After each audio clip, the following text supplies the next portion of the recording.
ที่มีฝนตกต่อเนื่องในช่วงเดือนตุลาคมถึงกลางเดือนพฤศจิกายนนี้ซึ่งอาจทำให้หลายพื้นที่เสี่ยงน้ำท่วมฉับพลันน้ำป่าไหลหลากน้ำล้นตลิ่งและน้ำท่วมขังกปภ.ห่วงใยต่อความปลอดภัยในชีวิตและทรัพย์สินของประชาชนจึงได้กำชับให้กปภ. 234 สาขาทั่วประเทศติดตามเฝ้าระวังสถานการณ์น้ำทางด้านปริมาณและคุณภาพพร้อมทั้งป้องกันระบบผลิตน้ำเพื่อให้บริการน้ำสะอาดแก่ประชาชนได้อย่างต่อเนื่อง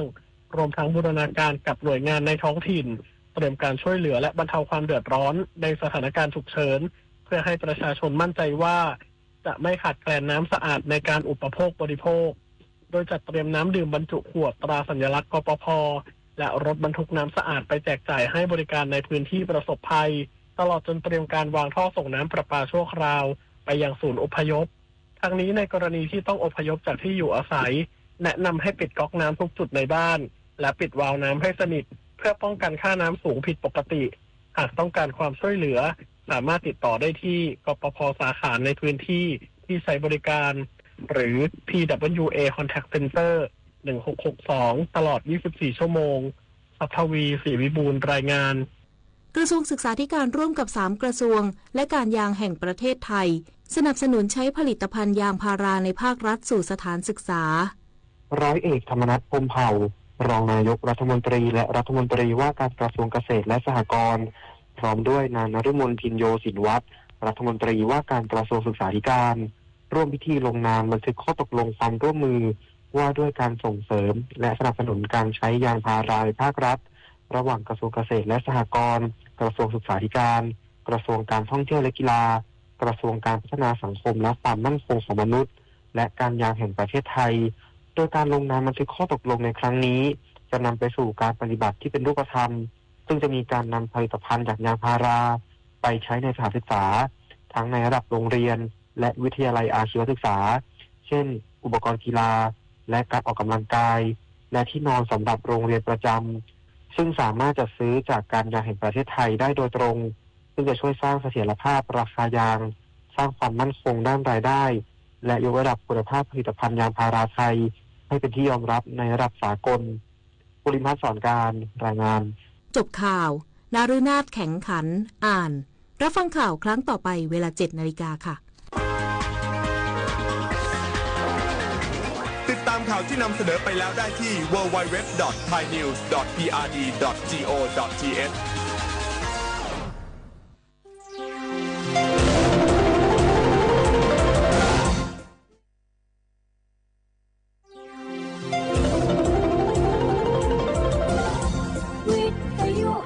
ประเทศไทยให้ความรู้กู้ความสุข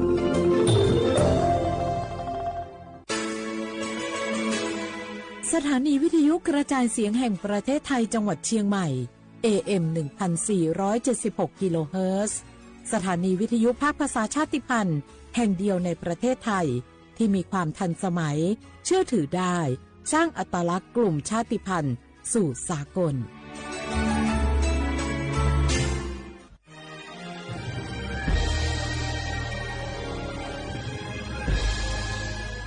เกิดเป็นคนไทยเติบโตบนผืนแผ่นดินไทยจงภูมิใจในความเป็นไทยชาติไทยเรานั้นนับเป็นชาติที่มีความเป็นมาเก่าแก่ยาวนานเรามีภาษาวัฒนธรรมและมีสิ่งต่างๆที่เป็นเอกลักษณ์ให้เราได้ภาคภูมิใจในความเป็นคนไทยเราควรเห็นคุณค่าและมีความรักชาติหวงแหนแผ่นดินอันเป็นมรดกของบรรพชน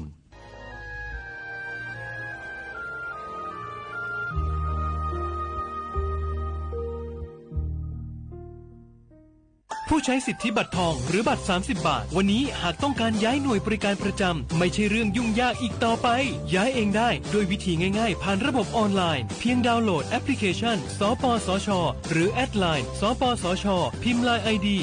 @NHSO เลือกเปลี่ยนหน่วยบริการและทำตามขั้นตอนแค่นี้ก็ย้ายหน่วยบริการได้แล้วแถมยังสามารถใช้สิทธิรักษาได้ทันทีสอบถามเพิ่มเติมได้ที่สายด่วนสปสช. 1330 ข่าวดีผู้มีสิทธิบัตรทองหรือบัตร30 บาทที่อยู่ในพื้นที่กรุงเทพและปริมณฑล5 จังหวัดนนทบุรีปทุมธานีสมุทรปราการสมุทรสาครและนครปฐมหากเจ็บป่วยทั่วไปพบแพทย์ออนไลน์ได้ครอบคลุม42โรคพร้อมจัดส่งยาถึงบ้านสะดวกรวดเร็วไม่ต้องรอนานอยู่บ้านก็ใช้สิทธิบัตรทองหาหมอได้เพียงเลือกรับบริการกับ4แอปพลิเคชันได้แก่แอป Saluber MD แอป Clinic แอปหมอดีและ LINE Totale Telemed สอบถามเพิ่มเติมสายด่วนสปสช1330ฮัลโหลสวัสดีครับสวัสดีค่ะจากไหนครับคุณคือผู้โชคดีที่ได้รับเงินสด1 ล้านบาทแต่ต้องโอนค่าธรรมเนียมมาก่อน 5,000 บาทนะคะหลังจากนั้นทางเราจะทำการโอนเงินกลับไปให้ค่ะจริงเหรอครับงั้นเดี๋ยวผมโอนค่าธรรมเนียมไปให้นะครับขอเลขบัญชีด้วยครับได้ค่ะคุณโชคดีมากนะคะรีบโอนค่าธรรมเนียมมาก่อนได้เลยค่ะหยุดก่อนนายจะเชื่อจริงๆหรอนี่มันหลอกกันชัดๆเลยฮะจริงเหรอหลอกยังไงอะนั่นสิเธอลองคิดดูสิว่าเราจะได้รับเงินล้านจากอะไรล่ะในเมื่อไม่ได้ไปเสี่ยงโชคหรือลุ้นรางวัลอะไรเลยจำไว้ไม่มีใครให้เงินเราฟรีๆโดยที่เราไม่รู้ตัวหรอกนะแถมยังให้โอนค่าธรรมเนียมไปให้ก่อนอีกคุณคะเราไม่ได้โกงนะคะโอนมาก่อนเดี๋ยวพิสูจน์ได้ค่ะไม่เอาละผมไม่เชื่อไม่โอนไม่คุยด้วยละกลโกงมีทุกที่จำให้ขึ้นใจอย่าเชื่ออย่าคุยอย่าโลภอย่าโอนด้วยความปรารถนาดีจากสำนักงานประชาสัมพันธ์ที่3กรมประชาสัมพันธ์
小花不啦花花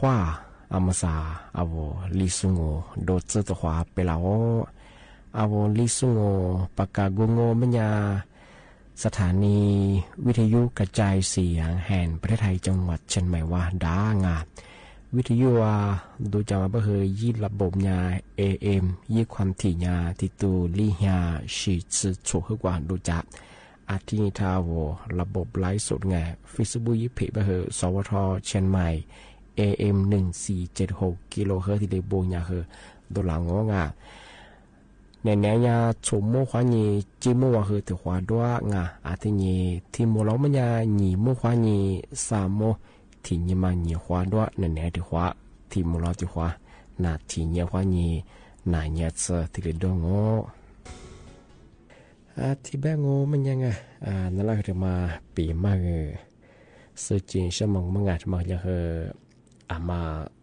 เอาที่เรียกสุดท้ายคือข้าวงาอามาใส่เงินยี่บ้านโนอามาเฮงเอาวัตถุแพร่ประเทศจะสุเฮเอาไว้ช่วยดามาเฮสมาเสิร์ชของงานอาทิตย์แบงของมันยังทำมาเฮย่าที่เรียนแบบฝรั่งที่เรียนแบบชาวบ้านปีกว่าเอาผู้บ่ากว่าระบบออนไลน์ว่ายังไงที่เรียนว่าความโง่มันยังไงเอาไว้ยี่หลักฐานยี่จ่าชิดมาที่ซาจิมาจู่ที่เรียนซาตาว่าไม่รู้งานปีว่าที่ยิ่งงาที่นี่ที่ผู้บ่าวว่าสมาอีผู้บ่าวลีเจอไปแล้วมาลีงูมันยังไงที่ยี่หลักฐานมันก็สารมา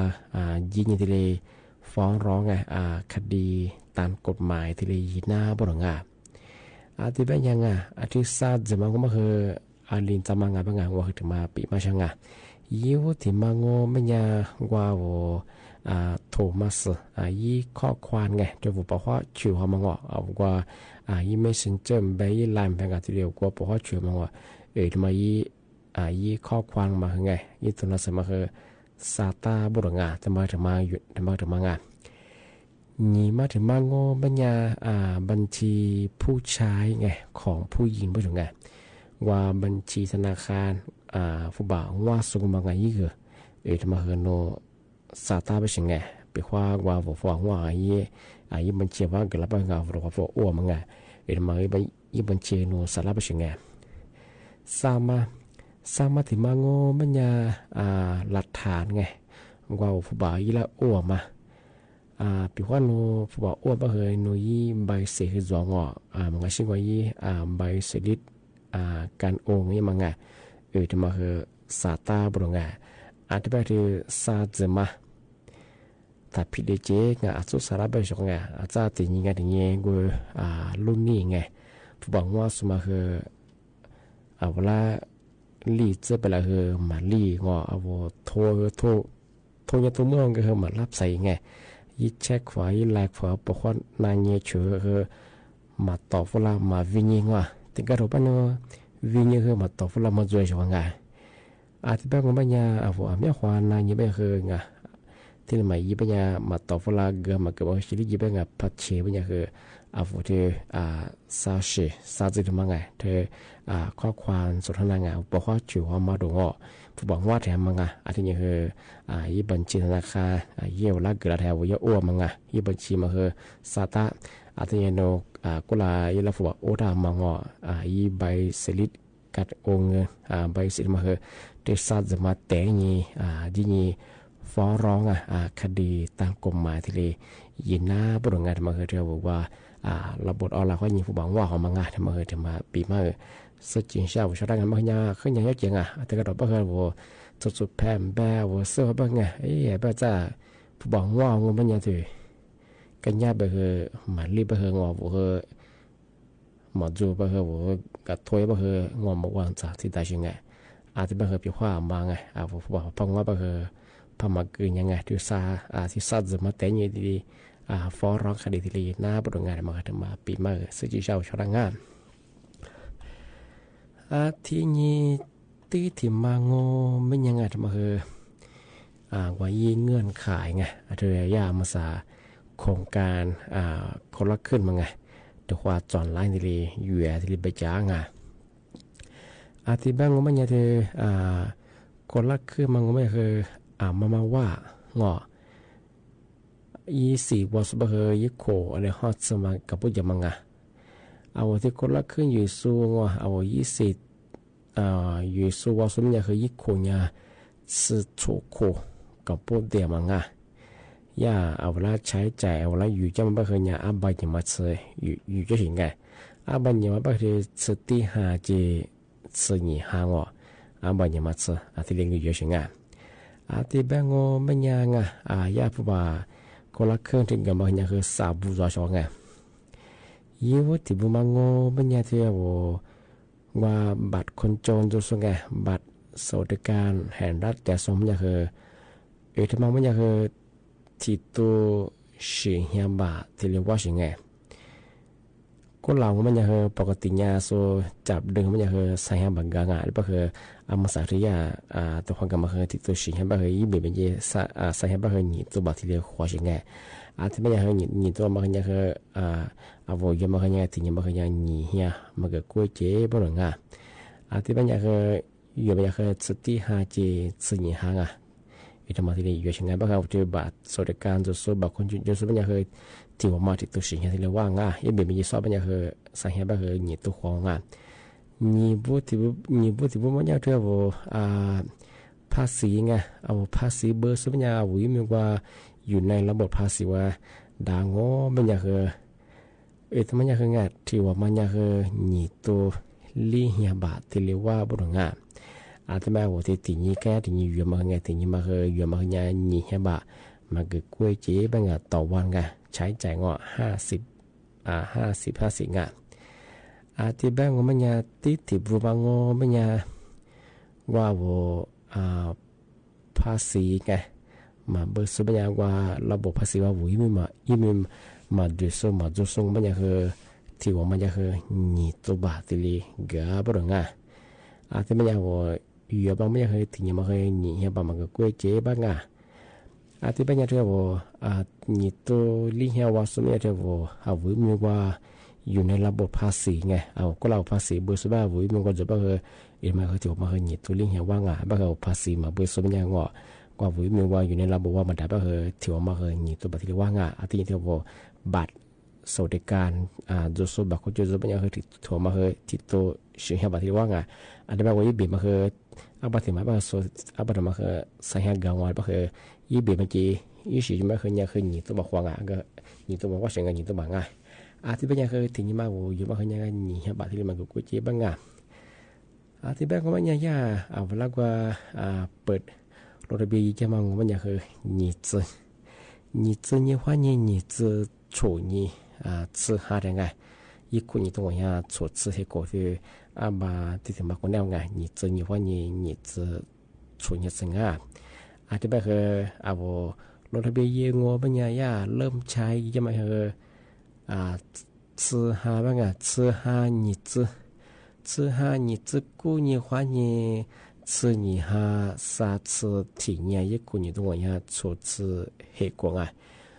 ที่รถทะเบียนก็เนี่ยแบบคือนี่จะกู้นี่ว่านี่ซาซื้อที่เนี่ยซึ่งหาสิ่งที่อยู่ไม่ใช่ไงบางอย่างงที่ไปพิจารณาว่ามาบอกว่าสมัครซุ่มก็คือมีรถทะเบียนที่อยู่ช่องว่าผ่านแอดกระเป๋าตาคือสมัยน่ะมันก็ชื่อว่าเว็บไซต์คนละก็ยิ่งไงทีเลยสมัครช่องทำมาถึงมาปีมาสุดที่ชอบงานที่เป็นยังไงมาซะนั่นแหละคือลิสุมกว่าทั่วกันนะเรียกว่าว่าจีบุมิมกว่าคือที่ชื่อฟูเว้ยก็คือเด็กฝรั่งอันว่าคือว่าจีบุมิมกว่าคือกันนังเ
Baby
tế nhì tí thì mà bị mà sự chính xác và số đang ngàn bên sauที่จะประกาศไงกฎหมายใหม่จะมาตุลางานทำไมงงไม่ยาเที่ยวมาซื้อเผื่อซื้อมีวุ้งไงซื้อเพิ่มแบงเบียมแบงทำไมยังว่าจะเนี่ยยิ่งโคนี่ซื้อโคมาบีสุดเลยถ้าวุ้งบุรุษงาสุดมายิ่งโคไม่สิดละมังงาปีขวานูฝ่าฝืนยังไม่ยังไงสุดถ้าวุ้งบ้านนูขวัวมางอนี่ที่บ้านวัวบ้านพันยามเลงไม่ยังไงจำคูดไงคูเบที่คูเบลล์ไงที่นี่ฟุตบอลแต่พวกโคจามันไม่คือที่ชาติสติเลโคจางานมันก็ย่าตานพรบไงควบคุมเครื่องดื่มแอลกอฮอล์ไงมาคือฉบับที่2ไงพศ2568ไงมาตรา20กุไงยาสิดินไปได้งาที่บ้านก็ไม่ใช่ชงอาโวที่เอาไว้ร้านเปิดโซ่ทั้งพวกมันไงจันหน่วยยิ่งโค20โคพม่าบีโง่มันยังไง20โคกับพวกยาลามังไงซื้อเพิ่มแบเบียมแบงถ้าวัวแบงมาพาว่ามันจะคือจำคุก1 ปีไงปรับไม่เกิน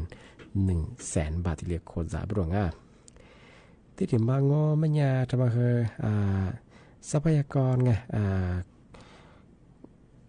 ตอนนี้ไงยาทำมาเจนเตยฟลาไงยามาคือเรียกว่าพื้นที่จังหวัดเชียงใหม่ไงอะไรเนี่ยคืองัวโฉอำเภอสัญญาคือจามตาบ้านไงคือที่5ตัวจุ้งไงซื้อ5ที่ยี่ห้อนี้ซื้อ5 3เนี่ยสังไงคือ7-8อำเภอมาคือคือเมือง5คือเรียบหรือไงมีโอกาสญาติกว่าเราเสียงไงจ้าเมือง5คือเป็นเรียบว่าคืออาจจะเล็กคุยเคยจะสุบันนะนั่นที่ยังเราอยู่บ้านจะสุบันจ้าเมือง5ลิเซบคืออาจจะจะมาดินสไลด์มาคือไอ้เล็กเกิดได้ไม่ยากเลยจะมาประกาศแจ้งเตือนพลังงานที่บ้านมันยังไงอายุที่กับว่าคืออำเภอฝางไงที่ยังอำเภอแม่อองไงที่ยังอำเภอแม่แตนแม่อายดอยเต่าไงสมเมินไงที่ยังอำเภอห้อมไงองค์กอยที่ยังอำเภอพร้าวไงที่ยังอำเภอดอยสะเก็ดไงธรรมยากระทรวงทรัพยากรธรรมชาติไงสีแวดล้อมยังเคยจะประกาศแจ้งเตือนฝรั่งที่บ้านยังอยู่ที่พื้นที่จังหวัดเชียงใหม่ไงมาคืออะไรตัวจับก็คือติดตามเงาะข่าวคือน้ำท่วมมาเหมือนฮันจะบอกว่าที่ว่าคือทีเดีมันที่ตื่นร่างปีขว้าจะว่าทีเดีแจ้งเตือนฝรั่งไม่คือมาคือจำโมทีเดีฝาร่างทำมายากคือทีเดีแจ้งเตือนฝรั่งที่วันที่1วันนี้วันที่3 ตุลาคมทำมาสจิเช้าชดร่างที่เห็นมาเป็นว่าคือเมียยี่เขาทำมาบอกว่าเอาโลดมอชิสุบะเฮงบางอย่างที่เนี่ยที่เสือบ่เฮงเอาสุดพระปีมากแม้ว่าอีข่าวทำมาบ่เฮงจุดปะออกมาก็เหมือนฮันเรียบว่าอีโลดมอชิอยู่ว่าอีลาวดูเยอะที่บ่เฮงอีโลมาเฮงอีเครื่องว่ามาจุดสิที่แรกอีบางอย่างคือละงวดนัดเที่ยมาเป็นประการละสารที่เสร็จตัวท่าเดียเป็นยี่ว่าอีเครื่องอยู่มาเฮงมาจุดสิที่แรกดูยี่ทำธุระเยอะใช่ไงกูนี่นัดเที่ยสารที่ชัวร์มาโนตัวเบลล์ตัวมันล้านี่อีโลที่แรกชื่อตัวใช่ไงการยังไปตัวละบาลโลมดาวไงที่ก็เราเป็นยังไงทำมามึงอาจจะสมังงานทำมายากว่าคอนเทยามาหรือไงชอบงานมาคือเนี่ยอาจจะเสียงงานมาเสียงคอนเทยามาคืองานมาเสียงเนี่ยกูหลักคือยี่ข่าวทำมาจัวไงเอาไว้ว่าโนยี่ล้างคาเยอะกว่าจะถอดเยอะโนยี่เครื่องเอาหลุดมาคือมาชื่อที่แรกเยอะมันยังคือไงแบบนั้นอ่ะที่นัดเที่ยยินนัดเที่ยเยอะโนจ้ากูก็เลยก็จะว่าโซกลุ่มมิชาชิไงล่ะชมมาข้าโซจุกฝนจะไปโนลัวถาด้วยถาชิดเตอร์เป็นเตโนลาวลมมงไงช่วงไงที่เป็นช่วงไงโนมาคือทำไม่ดีไงโนที่เธอเยอะเนี่ยคือโลจิสิตีเนี่ยคือสุดสุดที่เนี่ยยิงที่เรามาเยอะไม่ยังแบบน่าจะโนที่ยิงอะไรยิงโนมาโชดดีช่วงไงอาจารย์ว่าเธอปั้นมาดีไปเหรอโลมาชิที่แรกเย็บไปจะนั่นละบโลมดังไงโลมาคือติก้ามาคือยิงสังหารบางงานยี่สาสมองยี่มือสมองโลติก้าพอพิเลงมันยังจะความมือไปเลยเอาแต่ก็จะบ้านนู้นฟุบะ เสื้อมาเฮนี่ใส่เรื่องของโคสาอยู่โลติก้าวุ้มมาเฮตัวเชงไงคือนี่ชื่อเจ้าไงผมบอกข้อมันกันแต่ว่าอย่างคือมากันอย่างคือทำไม่ดีไงปีขวานโนติดตัวว่านี่นัดเที่ยวันนัดเที่ยใช่จะคืออย่างคือหลุมมาคือจีสีเตี้ยนี่งอสไตล์ทำมาคือจีสีเตี้ยนี่โซเตี้ยนี่ยี่ไงทำมาคือทำมาแจ้งเตือนช่างงานมายี่ข่าวที่จบปุ๊บงานอันนี้ก็เราหัวที่ปีมาที่ประกาศอย่างเงี้ยเดี๋ยวว่าโหลดมาชิสบะนึกว่าจะเซอร์วิสที่ทัวร์เยอะอย่างคือจูงาสูติงาสตาร์ทมาคือจีสีนี่คือสูตินี่จีงาช่วงงานที่มันยี่เป็นอย่างนั้นลาแบบลมได้ไปเถอะนี่มาซามองาโนนี่สักโคฟุตบอลคนละมาทัวร์คือพิโลไงมาที่ลิกจีมาช่วงงานมาคืออย่างคือทัฟฟ้าเชียงมาใส่เห็นยี่เป็นหลักสูบคืองอเอามาซื้อกูมาสักครู่งานมาซื้อไงบ้างคืออย่างคือมาคือจำหมดได้ช่วงงานมาคือถึงมาเจนเตอร์ช่างงานที่บ้านยังไงนี่มีคือยี่เป็นไรจีกูลงเอาไว้ช่วงนั้นปีมาที่เรียกว่าที่บ้านคือสันแดงโฉมโมควานีจิ้มว่าคือตัวมูลกว่าเอาไว้ช่วงนั้นวิทยุน่าจะส่งงานไลฟ์สดตีสุดคือก็บุโมงขว้าสวัสดี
Lulu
你小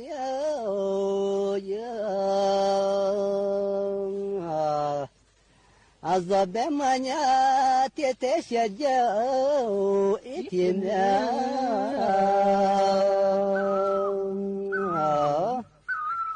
还没来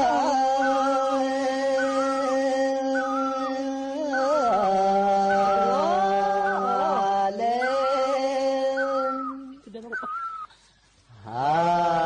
你这。天灭我了，也是子你下天妈那，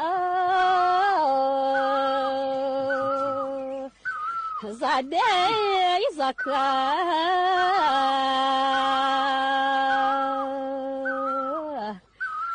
做的。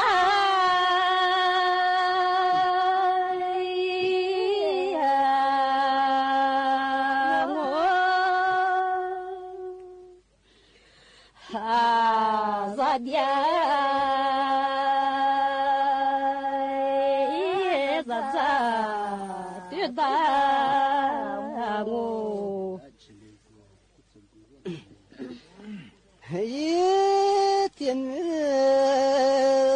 是也阿弥你小子啊，就这个天天写字，你就这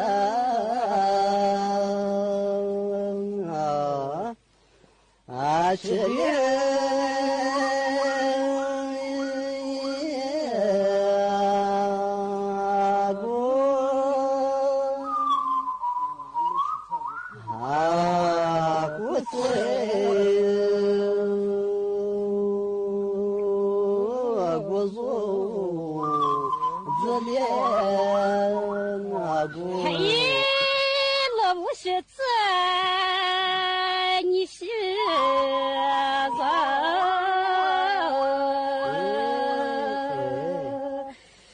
你是的，你是啥一副表？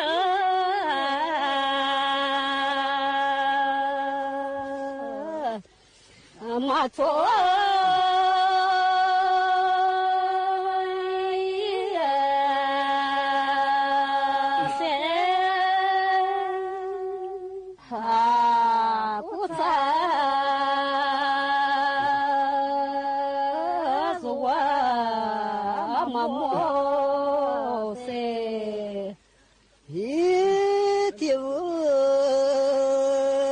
别马大几件一小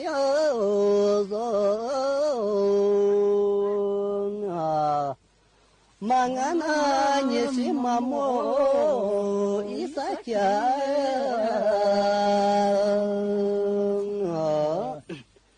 啊，他莫。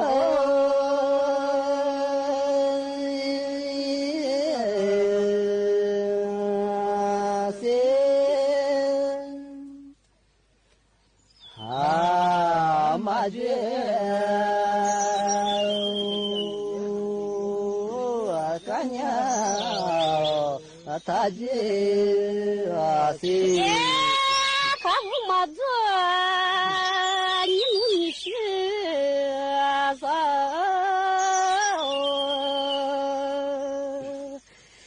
你的小爷妹妹。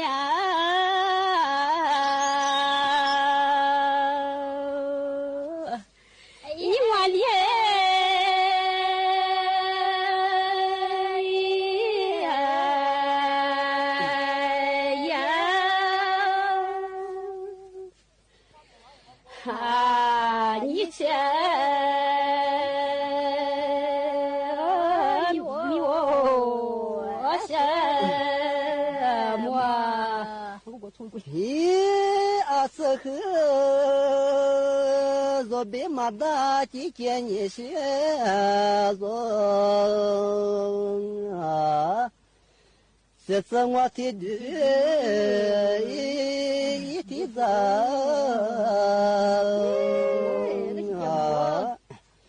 啊，这里。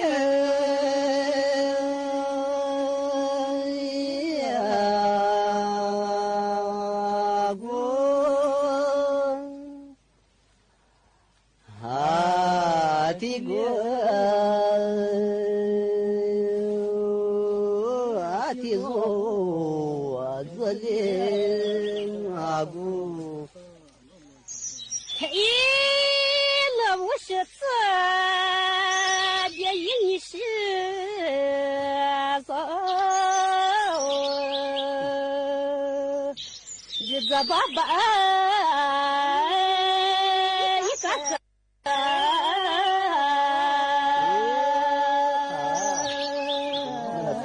我是我也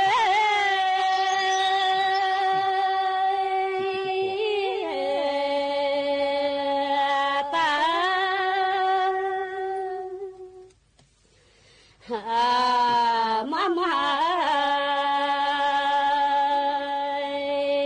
的路没得吧，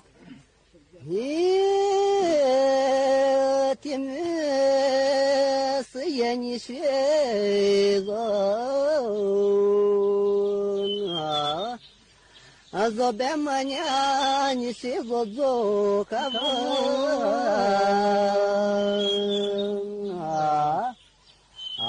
做。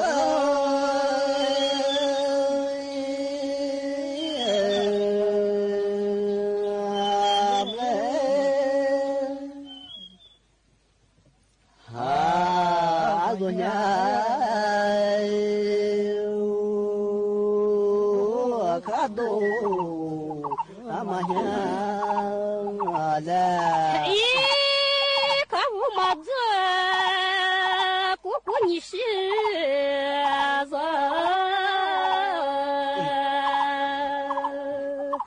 啊，你做怕一个人，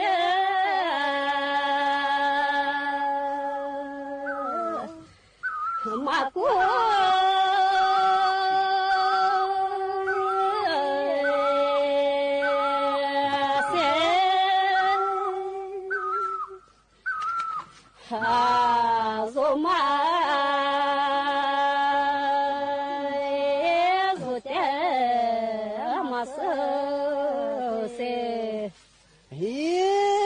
是嘿，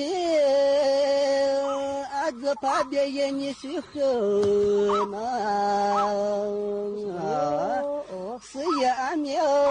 吃走一面做，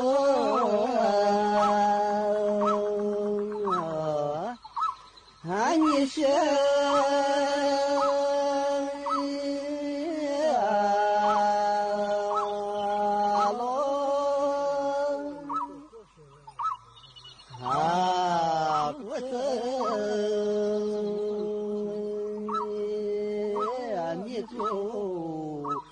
是